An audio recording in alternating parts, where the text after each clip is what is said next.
Assalamualaikum warahmatullahi wabarakatuh. Shalom, Om Swastiastu, Namo Buddhaya, dan salam kebajikan. Perkenalkan, kami dari kelompok 6. Saya Syifa Rizky Maulani. Dan saya Husein Balwi. Dalam video kali ini, kami akan membahas tentang peristiwa proklamasi kemerdekaan Indonesia 17 Agustus tahun 1945. Enjoy the video!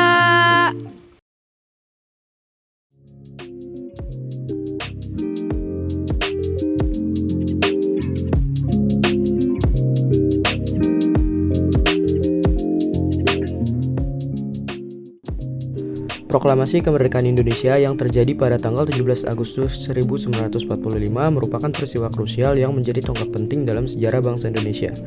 Peristiwa ini merupakan pernyataan dari bangsa Indonesia yang merdeka dan menolak untuk berada di bawah penjajahan bangsa lain. Proklamasi ini dilaksanakan beberapa hari setelah Jepang menyatakan menyerah tanpa syarat kepada sekutu pasca meledaknya bom atom di kota Hiroshima dan Nagasaki. Dan pada tanggal 7 Desember 1941, Jepang melakukan penyerangan ke pangkalan militer Amerika Serikat yaitu Pearl Harbor. Dan setelahnya terjadilah Perang Asia Pasifik antara Amerika Serikat dan Jepang. Amerika Serikat kemudian mampu memukul balik Jepang dalam berbagai pertempuran, dan puncak dari kekalahan Jepang adalah ketika Amerika Serikat menjatuhkan bom atom di kota Hiroshima pada tanggal 6 Agustus dan di kota Nagasaki pada tanggal 9 Agustus tahun 1945. Bom yang dinamai dengan The Little Boy dan Fat Man itu menyebabkan kerugian material dan banyak korban yang berjatuhan. Keadaan ini memaksa Jepang untuk menyatakan menyerah tanpa syarat kepada sekutu. Kekalahan demi kekalahan yang terus menerpa Jepang, karenanya Jepang kemudian menjanjikan kemerdekaan bagi bangsa Indonesia agar terus mendapat bantuan dan dukungan dari rakyat Indonesia. Janji itu diwujudkan dengan membentuk sebuah badan bernama BPUPKI, dan pada saat Jepang sudah berada di ujung kekalahannya, BPUPKI pun dibubarkan dan dibentuklah PPKI, sebuah panitia yang terdiri dari perwakilan beberapa kelompok di Indonesia yang bertugas untuk mempersiapkan kemerdekaan Indonesia. Pada tanggal 15 Agustus 1945, Jepang secara resmi menyatakan menyerah tanpa syarat kepada sekutu, dan berita ini pun dengan cepat menyebar melalui berbagai media massa. Sultan Syahrir yang mendengar kabar ini melalui radio pun segera menyebarkan berita tersebut kepada para pemuda. Syahrir mendesak agar proklamasi kemerdekaan Indonesia segera dilaksanakan tanpa harus menunggu janji Jepang. Namun, Soekarno menolak dan hanya bersedia melaksanakan proklamasi jika telah diadakan pertemuan dengan anggota-anggota PPKI lain. Karena terjadi perbedaan pendapat antara golongan tua dan golongan muda ini, maka terjadilah peristiwa yang dikenal dengan nama peristiwa Rengas Dengklok. Peristiwa Rengas Dengklok adalah peristiwa pengamanan Soekarno dan Hatta oleh para pemuda. Karena golongan tua yang bersikuku untuk mengikuti kemerdekaan sesuai prosedur Jepang, para pemuda segera memindahkan Soekarno dan Hatta ke Rengas Dengklok pada pukul 4 pagi tanggal 16 Agustus 1945 agar mereka tidak terpengaruh oleh Jepang. Para pemuda yang berusaha untuk menjaga dan merahasiakan keberadaan Soekarno dan Hatta kepada Ahmad Soebardjo yang sedang mencari tahu keberadaannya, melakukan perundingan yang pada akhirnya Soebardjo diizinkan untuk menjemput Soekarno-Hatta untuk kembali ke Jakarta. Soebardjo meyakinkan kaum muda tentang pengumuman proklamasi pada hari Jumat, tepatnya tanggal 17 Agustus 1945, dan menyampaikan kepada Soekarno-Hatta tentang berita kekalahan Jepang bahwa Jepang benar-benar telah menyerah kepada sekutu. Setelah pulang ke rumah masing-masing, mereka berkumpul lagi untuk melaksanakan sidang PPKI yang tertunda. Mereka mendatangi rumah Mayor Jenderal Moichiro Maeda. Soekarno, Hatta, dan para pemuda lainnya segera berpartisipasi dalam perundingan, perumusan, dan juga penyusunan teks proklamasi di rumah Laksana Maeda yang sekarang berada di Jalan Imam Bonjol nomor 1 yang berkenan menyediakan rumahnya. Soekarni dari golongan muda mengusulkan penandatanganan teks proklamasi hanya untuk Soekarno dan Hatta. Lalu hal tersebut disetujui oleh semua yang hadir. Setelah rampung, salinan naskah proklamasi segera diedarkan termasuk kepada para pemuda Indonesia yang bekerja di kantor berita Antara dan Radio Dome untuk segera diberitakan. Pada akhirnya, proklamasi kemerdekaan diselenggarakan di depan rumah Soekarno di Jalan Pegangsaan Timur nomor 56, tepat pada tanggal 17 Agustus 1945 pada pukul 10 pagi. Proklamasi pun dibacakan oleh Insinyur Soekarno. Maka sejak saat itulah, cita-cita yang sudah lama diimpikan oleh seluruh rakyat Indonesia dapat tercapai.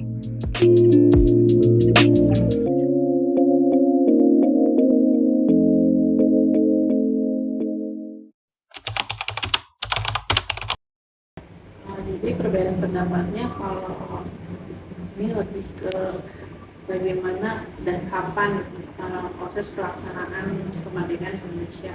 Kalau misalnya golongan muda kan ingin secepat-cepatnya, karena takut nanti sekutu keburu datang ke Indonesia. Sementara kalau misalnya yang golongan tua, karena mereka kan tergabung dalam PPKI gitu kan juga, mereka maunya konfirmasi dulu dan harus resmi gitu dengan pemerintah Jepang, karena kan mereka bekerja kerjasama dengan Jepang, dan Jepang juga masih berkuasa karena kebetulan juga mereka waktu itu belum tahu kalau memang Jepang sudah kalah perang. Kan ini baru dengar dari satu pihak aja kan, dari baru dari Ustaz Syahrir aja. belum ada bukti misalnya apa surat kabar atau gitu kan tertulis gitu. Kalau hanya katanya kan mungkin juga golongan tua tidak bisa percaya begitu aja.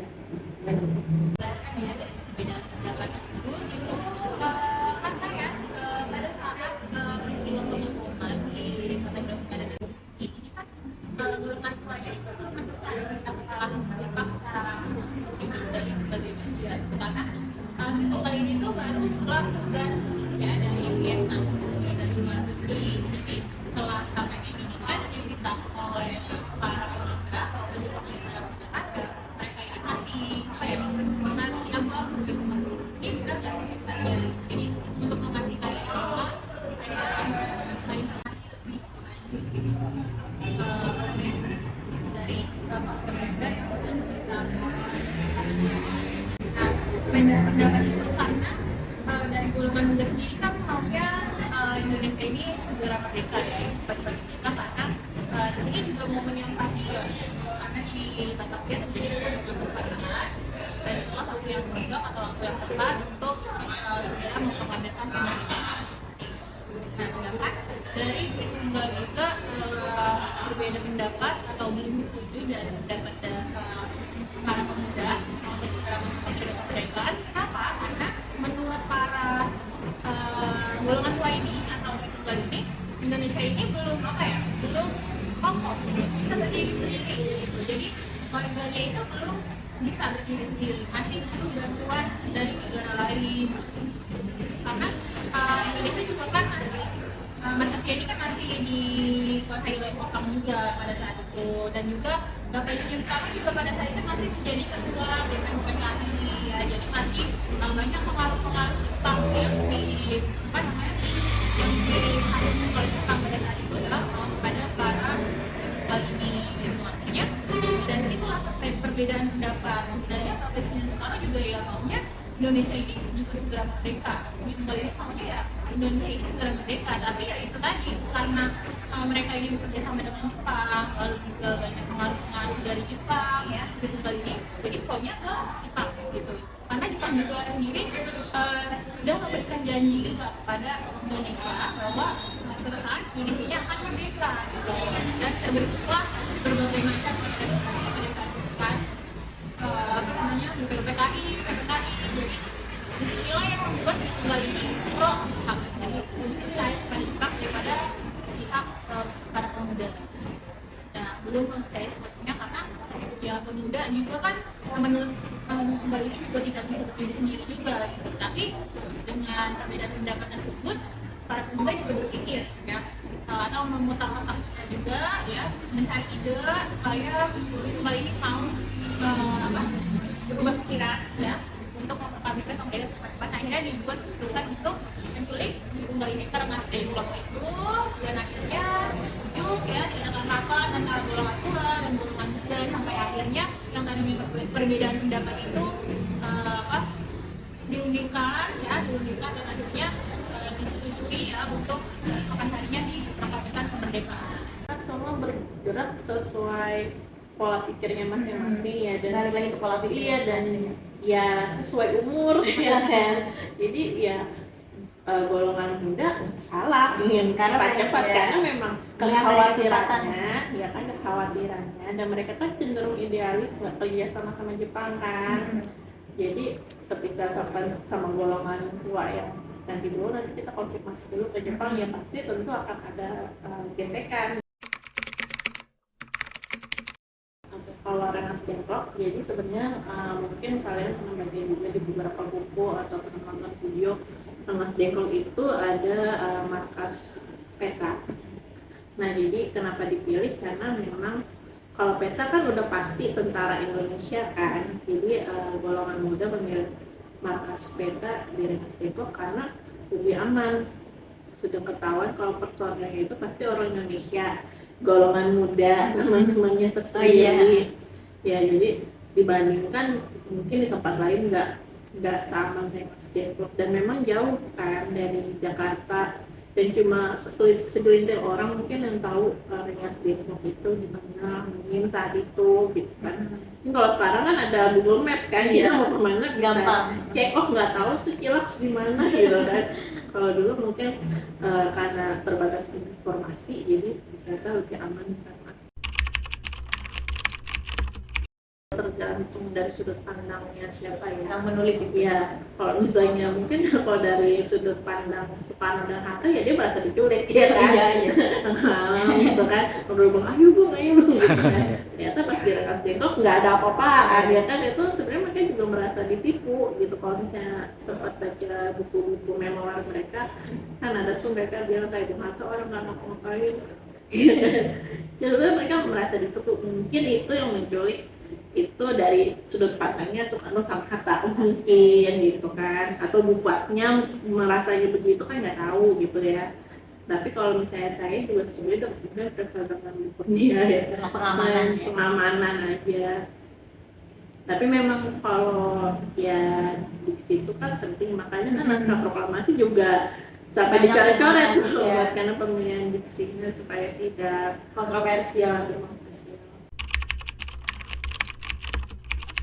Kalau untuk rumah Laksamana Maeda, jadi memang sebenarnya selain karena Laksamana Maeda ini bersimpati sama perjuangan Indonesia, beliau ini sebenarnya ada hubungan emosional dengan si Ahmad Subarjo. Jadi Ahmad Subarjo sama Laksamana Maeda ini pernah bertemu jauh sebelum mereka mendapati atau jabatan masing-masing sebelum Jepang ke Indonesia. Jadi Mas Subarjo kuliah di Belanda di Leiden, terus ketemu sama si Maeda. Saya kurang ingat juga apa urusannya Maeda, mungkin ada pekerjaan dari militernya juga. Karena memang kan sebenarnya Indonesia dijajah Jepang itu ancar-ancarnya tuh udah lama dari tahun 1930-an, jadi udah ada nelayan Jepang lah kesini yang sebagai mata-mata. Yang mata-mata. Nah, jadi mereka tuh udah punya kontak gitu kan. Nah jadi ketika Jepang di Indonesia, Maeda ketemu lagi sama Ahmad Subarjo, mereka semakin dekat. Dan memang saat itu Ahmad Subarjo bekerja dengan Maeda. Jadi kenapa dipilihnya? Satu, kedekatan emosional Tanpa adanya embel-embel politik ya. Iya, kedua pertama itu kedekatan emosional, mereka berteman. Kedua karena memang si Maedanya bersimpati dengan rakyat Indonesia dan perjuangan rakyat Indonesia, karena kan dia menganggapnya pemerintah Jepang tuh udah berjanji kepada rakyat Indonesia akan dimerdekakan suatu hari nanti kalau Jepang menang. Nah menurut dia mau Jepang menang atau kalah itu harus dilaksanakan janjinya. Dan dia bagian dari pemerintah Jepang yang berarti harus melaksanakan janji itu. Makanya dia mau membantu. Terus kalau ada juga ini jadi si Maeda ini ternyata ada anak dengan warga Indonesia, orang Jepang juga, cuma tinggalnya di Indonesia. Jadi mungkin dia khawatir nanti kalau misalnya tidak membantu nanti kelanjutan hidup anaknya di sini bagaimana. Nggak melulu ada hubungan politik gitu ya. Kalau politik, urusan politik. Kalau dilihat dari politik sih mungkin karena dia pejabat.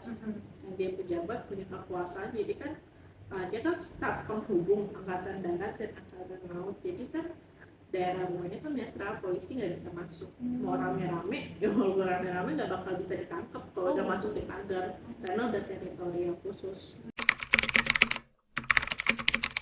Sebenarnya kan ada usulan juga mau di tempat lain, tadi kan mau di lapangan Banteng, cuma karena sudah menyebar berita informasi kalau Indonesia akan melaksanakan proklamasi kemerdekaan, karena kan emang sebelumnya Soekarno udah ke Gunsekan kan minta izin, terus nggak dikasih gitu kan.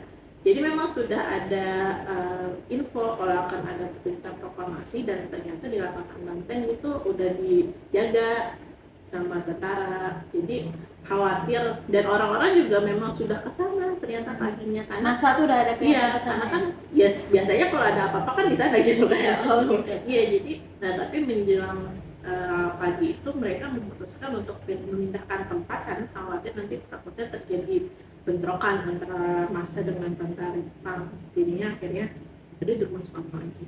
Dan emang nggak terlalu jauh juga. Jadi ada ceritanya juga ketika udah selesai dibacakan proklamasi itu massa baru berdatangan, terus kan minta diulang kan dibacainnya, tapi sama si Bung Hatta menolak. Nah, karena menurut dia kayak udah peristiwa sejarah itu terjadinya satu kali aja seumur hidup. ya, jadi nggak akan diulang lagi. Nah, itu juga berkaitan sama audio pidato proklamasi atau proklamasi yang kita dengar itu kan direkamnya di studio, nggak pas saat itu terjadi. Di studio. Iya, jadi ini Karena waktu itu cuma ada kamera yang buat motret ya kak? iya, itu pun iya. juga kan fotonya nggak langsung jadi hari itu karena mereka diubar-ubar sama polisi dan tentara Jepang kan. Jadi tuh benar-benar agak mencekam suasananya dan nggak ada. Kalau aja tuh fotonya si Franz Mundur ini nggak dikubur ya, mungkin kita nggak akan pernah tahu kalau ada dokumentasinya. Nah itu jadi kalau yang rekaman itu memang sengaja dibuat Untuk disebarkan. Jadi ya untuk dokumentasi juga kalau memang ini pernah gitu, tapi makanya suaranya kan ini enggak. Kalau di luar ruangan dengan kondisi zaman saat itu dan kemampuan alat kan kayaknya nggak mungkin tuh nggak ada suara berisik yang jernih banget gitu. Gak memungkinkan gitu ya. Nilai dan makna dari proklamasi kemerdekaan Indonesia ya 2020 ini sangat bermakna sekali ya, karena itu adalah salah satu simbol bahwa ya, Indonesia ini telah merdeka, telah menjadi negara kesatuan. Walaupun kan pada saat itu pada tahun 1945 ini Indonesia belum berdaulat, ya, belum menjadi negara kesatuan. Tapi dari proklamasi inilah perjalanan Indonesia ini dimulai. Gitu. Jadi dari awal mulai yang baik ini memproklamasikan kemerdekaan itu akan membawa dampak kemajuan bagi Indonesia pada saat itu ya. Kita harus memperjuangkan hidup kita bagaimanapun caranya, jangan bergantung sama orang. Dan kalau memang ada kesempatan ya harus diambil, jangan disia-siakan. Mungkin kesempatan itu nggak datang dua kali gitu kan. Dan ya dalam berbagai hal tuh nggak mungkin cuma peranan kita sendiri yang berpengaruh dalam hasil suatu hal gitu, pasti ada peranan orang lain juga. Jadi kita nggak boleh lupa atau egois cuma mau menang sendiri. Menurut saya secara pribadi ya, dengan adanya proklamasi kemerdekaan yang dibacakan tanggal 17 Agustus tahun 45, berarti secara khusus adalah suatu tonggak di mana kita terbebas dari belenggu penjajahan dari apapun. Kedua, dengan adanya proklamasi kemerdekaan, berarti saatnya bangsa Indonesia bisa menata kembali pola dalam kehidupan berbangsa dan bernegara sebagaimana bangsa-bangsa lain yang telah merdeka terlebih dahulu. Dan juga kita bisa memulai kehidupan yang lebih baik sesuai dengan cita-cita dari Undang-Undang Dasar Negara Republik Indonesia. Sekian dari kami. Kurang lebihnya mohon maaf. Wassalamualaikum warahmatullahi wabarakatuh.